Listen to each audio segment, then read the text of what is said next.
अस्सलाम वालेकुम नाज़रीन व सामीन। हज़रत नवाज बिन समआन रज़ी अल्लाह ताला अन्हा फरमाते हैं कि रसूलुल्लाह सल्लल्लाहु अलैहि वसल्लम ने एक सुबह दज्जाल का जिक्र किया, मर्तबे के लिहाज से उसकी हकारत को बयान किया और फितने के एतबार से उसकी बड़ाई का जिक्र फरमाया।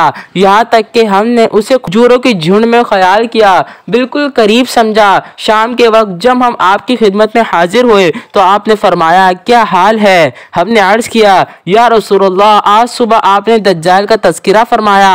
आपने उसकी हकारत को भी बयान फरमाया, उसके फितने की बड़ाई को भी बयान किया। यहाँ तक कि हमने उसे खजूरों के झुंड में ख्याल किया।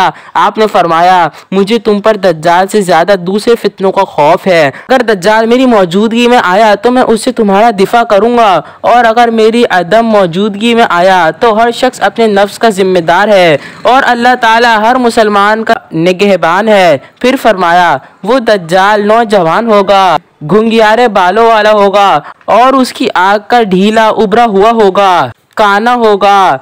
मेरे नज़दीक वो अब्दुल अज़्ज़ा बिन क़तन के मुशाबा होगा। तुम में से जो शख्स उसे पाए वो सूरह कहफ की इब्तिदाई आयात पढ़े। वो शाम और इराक के दरमियान रास्ते से जाहिर होगा और दाएं बाएं फसाद फैलाएगा। अल्लाह के बंदो, साबित कदम रहना। हमने अर्ज किया, या रसूलल्लाह, वो ज़मीन में कितना अरसा ठहरेगा? आपने फरमाया, 40 दिन। एक दिन साल के बराबर, एक दिन महीने के बराबर और एक दिन जुमा के बराबर होगा और बाकी दिन तुम्हारे आम दिनों के बराबर होंगे। हमने अर्ज किया, या रसूलल्लाह, जो दिन साल के बराबर होगा उसमें एक दिन की नमाजें पढ़ लेना काफी होगा? आपने फरमाया, नहीं, उसमें नमाजों के औकात का अंदाजा लगा लेना। हमने अर्ज किया, या रसूलल्लाह, वो जमीन में किस कदर तेज चलेगा? फरमाया, उस बादल की तरह जिसको हवा पीछे की तरफ धकेल दे। एक जमात के पास आकर उनको दावत देगा, वो उस पर ईमान ले आएंगे और उसको मान लेंगे। आसमान को हुक्म देगा तो वो बारिश बरसाएगा, ज़मीन को हुक्म देगा तो सब्जी पैदा करेगा। शाम के वक्त उनके जानवर चरने से वापस आएंगे तो उनकी कोहाने पहले से लंबी, कान पहले से ज़्यादा भरे हुए और पहलू पहले से ज़्यादा तवील होंगे। फिर एक जमात के पास आकर उनको दावत देगा तो वो उसकी बात रद्द कर देंगे, तो उसके लौटते ही वो कहत ज़दा हो जाएंगे। उनके अमवाल में से अपने पास कुछ भी ना रहेगा। बेआबाद जगह से गुजरेगा तो कहेगा, अपने खजाने उगल दे, तो खजाने शहद की मक्खियों की तरह उसके पीछे चल पड़ेंगे। फिर एक भरपूर जवान को बुलाएगा और उसे तलवार से मार कर टुकड़े कर देगा। फिर उन टुकड़ों को तीर के निशाने के फासले पर रखेगा और उनको बुलाएगा। चुनाचे वो उसके बुलाने पर आ जाएंगे। उसका चेहरा शुगुफ्ता और हशाश बशाश होगा। वो इसी हालत में होगा कि अल्लाह ताला हजरत मसीह इब्ने मरियम अलैहिस्सलाम को भेजेगा।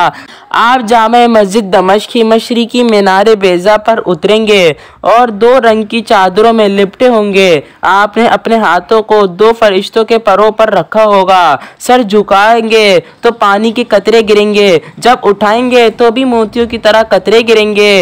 कोई काफिर आपकी सांस की हवा पाकर जिंदा नहीं रहेगा। आपका सांस वहां तक पहुंचेगा जहां तक आपकी निगाह पहुंचेगी। आप दज्जाल को तलाश करेंगे यहाँ तक कि बाबे लत पर उसे पाकर कत्ल कर देंगे।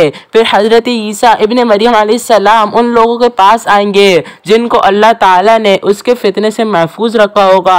आप उनके चेहरों पर हाथ फेरेंगे और जन्नत में उनके दर्जात बयान फरमाएंगे। यही हालत होगी। अल्लाह ताला हजरत ईसा अलैहिस्सलाम की तरफ वही भेजेगा कि मैंने कुछ ऐसे लोगों को निकाला है जिनसे लड़ने की किसी में ताकत नहीं, लिहाजा मेरे बंदों को कोहे तूर पर महफूज कर लें। अल्लाह ताला याजूज माजूज को भेजेगा और वो हर बुलंदी से बड़ी तेजी के साथ नीचे उतरने लगेंगे।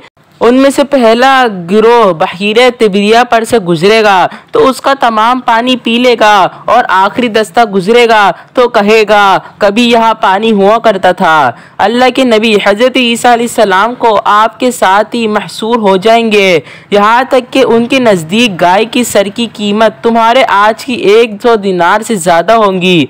चुनाचे अल्लाह के नबी हजरत ईसा अलैहिस्सलाम को आपके साथ ही अल्लाह ताला से दुआ मांगेंगे तो अल्लाह ताला उन याजूज माजूज की गर्दनों में एक कीड़ा पैदा कर देगा तो वो एक नफ्स की तरह मर जाएंगे। फिर हजरत ईसा अलैहिस्सलाम और आपके रुफ़क़ा जमीन की तरफ उतरेंगे तो एक बालिश जगह भी ऐसी ना पाएंगे जहां उनकी जली हुई लाशें और बदबू ना हो।